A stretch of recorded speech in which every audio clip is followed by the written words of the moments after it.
What's going on, guys? It's your boy Scrub here, back again with another video. Hope you guys are all having an absolutely fantastic day. I know I am. And it's been about half a year now since Mixer ended up shutting down, and obviously, when something was a failure of that size, it gets you wondering, what exactly did lead to its failure? So I found this article that goes into depth a little bit more about its failure, and I want to throw in my own opinion too, so that's what we're going to be talking about today. So sit back, relax, and enjoy, and without further ado, let's get into it. You would think that it's illegal. I'm getting quiet now. Lay low when you reach, so I'm piping down. Making out, stack the bread, cause you love the sound. Just so my man. Alright, so the headline in particular that ended up getting my attention was, "We finally know why Mixer failed." And I'm gonna be honest with you, before we even get into it, I think Mixer's biggest problem was they spent a bunch of money on guys that people really didn't care that much about. I'm not calling Shroud or Ninja irrelevant. In fact, I think Shroud actually was a good acquisition. His fan base is super loyal. But yeah, spending tens of millions of dollars on Ninja doesn't really matter, because 12-year-olds were watching him anyways, and the reason they were watching him is because he was on the front page of Twitch every day. Like, real talk, his career massively fell off after he switched to Mixer. But regardless, I think the massive acquisitions of them didn't really help the streaming platform much. I really do think that was a large part of the failure, along with the fact that it just wasn't a better platform than Twitch, at least at the time. I mean, since then, Twitch has really crapped the bed, but at the moment, Mixer just didn't stand a chance. Microsoft's June 22nd announcement was that it would be shutting down Mixer surprised and shocked the streaming world. Naturally, people wanted to know why Mixer was closing its doors so suddenly and why its partners were being directed towards Facebook gaming instead. A Business Insider article asserts that the reason was a combination of Mixer not turning enough profit, what some people assumed already, and internal problems at the company. I mean, it shouldn't take a Business Insider to tell you that the company wasn't making money, which is why it shut down. If it was a booming success generating millions in profit, they definitely wouldn't have shut it down for no reason. With that being said, I just don't think they really saw a path to competing whatsoever, dude. The amount of money that they apparently shelled out for Ninja and Shroud was pretty bonkers, and considering most tech companies already are running on negatives, like I'm pretty sure YouTube ran losing money for a long time, so did Twitch. Like, gaming companies are gonna lose money, and when you spend a bunch of money on streamers to acquire a fan base that doesn't really come over and your platform's not growing and you've already blown your entire marketing budget on Ninja, there really isn't much for you to do. Like, what's your next move? You want Microsoft to put more money into Mixer to get more streamers? The only thing that might possibly do is short-term give it a little boost, but people just aren't vibing with the platform. I think Microsoft just really needs to stay out of the social media game, bro. They're really good at operating systems, I'll give them that. They bought LinkedIn, that was a good call. But like, dog, they made the Zune, that was a flop. Mixer was a flop. Xbox ain't doing too hot either. Hate to hurt your feelings, fanboys. I'm not surprised that Mixer ended up shutting down. As Business Insider puts it, Mixer's power play of securing some of the biggest names in streaming didn't really work out. The fledgling stream service was trying to break into an industry that was already dominated by Twitch and YouTube, and it needed to carve out a space for itself in the streaming world. Using Microsoft's megabucks, Mixer scored exclusive contracts with superstars like Ninja and Shroud, hoping that they'd bring their enormous audiences with them. It worked to some extent, but apparently not as well as Mixer executives had hoped. Ninja had 3.2 million followers on Mixer. His Twitch channel, which he hadn't used, still boasts 15 million followers. It's a similar story with Shroud, who has 1.2 million followers on Mixer and 7.1 million followers on his inactive Twitch account. With those disappointing numbers, it seems clear that Mixer's top-down strategy of poaching Twitch's biggest stars didn't give the return on investment that it needed to. I think the only reason YouTube streaming is competitive whatsoever is like, yeah, they've got exclusive contracts and it works for them because people already watch YouTube. You know what I'm saying? Like, if you're a YouTube watcher anyways, which I feel like a lot of people are, a lot of people who watch Twitch watch YouTube, a lot of people who watch YouTube watch Twitch, it's a pretty cross-platform audience. And then, like, if your favorite streamer is on YouTube, you're already familiar with the platform. It's not strange to you. Mixer was coming in as a new beast brew. Nobody really knew what it was. Like, yeah, definitely definitely existed, but did anybody really know what it was or how to use it? It had been around for quite some time, and it just hadn't gained that popularity till it got that Microsoft Megabuck infusion with Ninja and Shroud, which I definitely think at the time everybody thought would do something. But realistically, 2 people isn't enough to make a platform relevant. YouTube signing Shroud and Ninja would be huge, because they're already a massive platform. There's already people here. There's already accounts made for a lot of people. But like, I don't know, man. I don't feel like a lot of people just wanted a watered down version of Twitch with no other content. YouTube has a lot more to offer, so it makes sense for them to be more competitive. They have a chance at getting Twitch away. But if you just want a streaming service dedicated only to video games,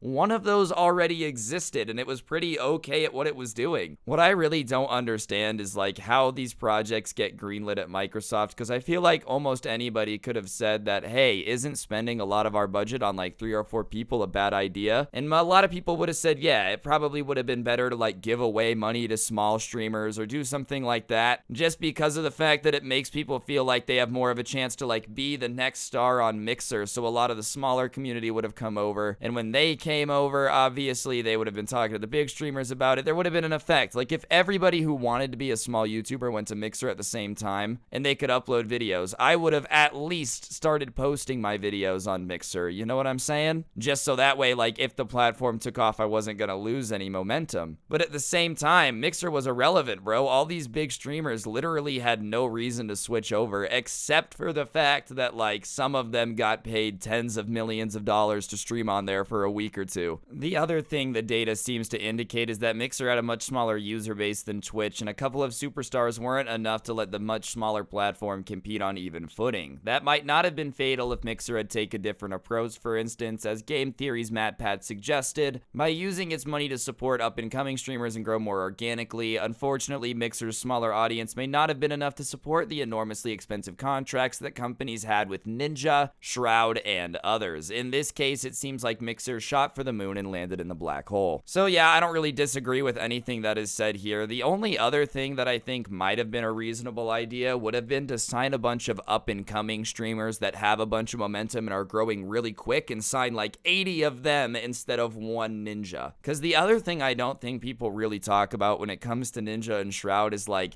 I don't really know if the motivation was there for them to really put in the work to grow Twitch, or Mixer, sorry. Like, these guys were coming from making, a couple $1 million a month easily in Twitch subs alone. I don't really know if it was that much, but you get the point. Like, these guys were already balling out of control. The fact that they got a $10 million payday to just stream on a different platform basically secured their retirement forever. So, yeah, I wouldn't be surprised if they didn't really take the grind as seriously, you know? They were a little bit more relaxed on stream, not as pressed about clips and whatnot. Why would you be? I don't blame them. I would literally have done the exact same thing. And even now, Ninja doesn't stream as much, and neither does Shroud. Because they got the bag, bro. That was the point. Get in, get the bag. When Microsoft offers you multiple millions of dollars, you take it. Otherwise, you're an idiot. That's the obvious stuff. But money may not be the only reason Mixer is shutting its doors. Former employees have come forward accusing Microsoft's management of toxicity and outright racism. Milan Lee, who resigned from the company in May 2019, recounted disturbing experiences at the company and failure at every level of management and HR to address his concerns. Compounding Microsoft's problems, the co-founders of Beam, Mixer's original name before it was bought out and rebranded,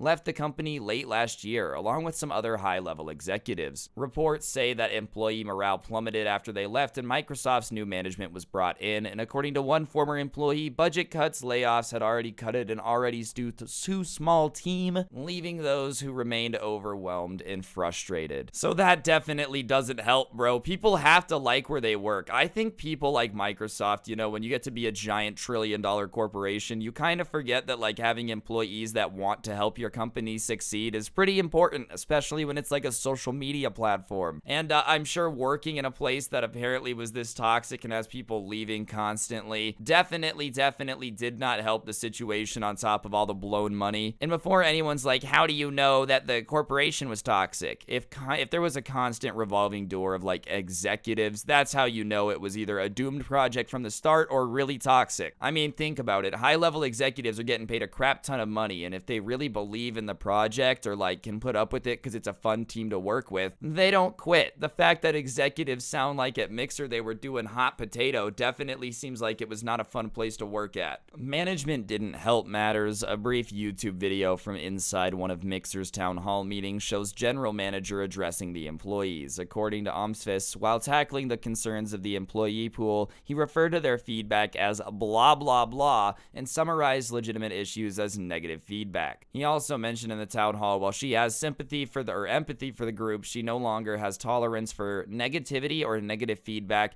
in that she is not there to sympathize with anybody, and that seems to relate back to Lee and others' complaints of workplace toxicity. Now that Mixer is shutting down, Microsoft is trying to move its streamers and audience over to Facebook Gaming, and Mixer's PR is couching the move in terms of a great opportunity for streamers to expand their audience due to Facebook's reach. But Ninja and Shroud don't seem interested in giving Facebook a go, and yeah, they got all their money upfront paid. Nice $15 million mistake, Mixer. Regardless, dude, I just think if your employees don't believe in what they're trying to build, then it definitely isn't gonna work, dude. Like, how do you expect people to put the right work in and come up with good ideas if they don't care enough about the company and their boss is literally saying it's not my job to fix your problems, even though that's literally the only literally the only thing a boss has to do. I'm not surprised Mixer failed, dude. Even 6 months later, I'm gonna be honest, it makes even less sense how it got this far in the first place. Like, the fact that they ever really thought they had a Twitch killer on their hands just makes me giggle. But on that note, guys, I think that's gonna do it for the video. Hopefully you enjoyed. If you did, I would really appreciate you taking a second to press the like button, comment down below, subscribe if you're new, and turn on those notifications. If you want more content, I do have a podcast called the SKUFFED. You can check it out, link down below, along with the link to the intro song and the merch store. And last but certainly not least, if you become a member here on the Scrubae channel, you get a shout out at the end of each and every single video and a verified check mark next to your name in the comments section. So without further ado, a big, huge shout out to Nick Moon, DJ Legend, Antog Rogue, Michael Savage, Way Too Psycho, Alex, Jackie Gold, QWERTY, Titanium Tendons, Board, Philip, Coleman, Arrow, Logan, Typical Panda, Master, Aaron Love Scrubs, Yusuf, Pepe, William Christian, Ender, Mackenzie, Geo, Kyle, Jellybean, Sam, Brony, Wolfos, Potassium, Prime, Benedicti, Mom, Man, Madness, Brandon Groves, Slick Pickle, Kim, Dylan, Tiny Proxy, Zorik, Dashy Boy, Unreal, Decoy, Sebastian, Bees, Johnny Dude, Cosmic Ramen, Candy Rose, Fabulously Terrifying, Chandler Lewis, Ryuki, Sparky, and Why So Blurry. Thank you all so much for being members. Don't get anyone pregnant. If you do, make sure they're hot, and I'll see you guys next time. I'm out. Peace.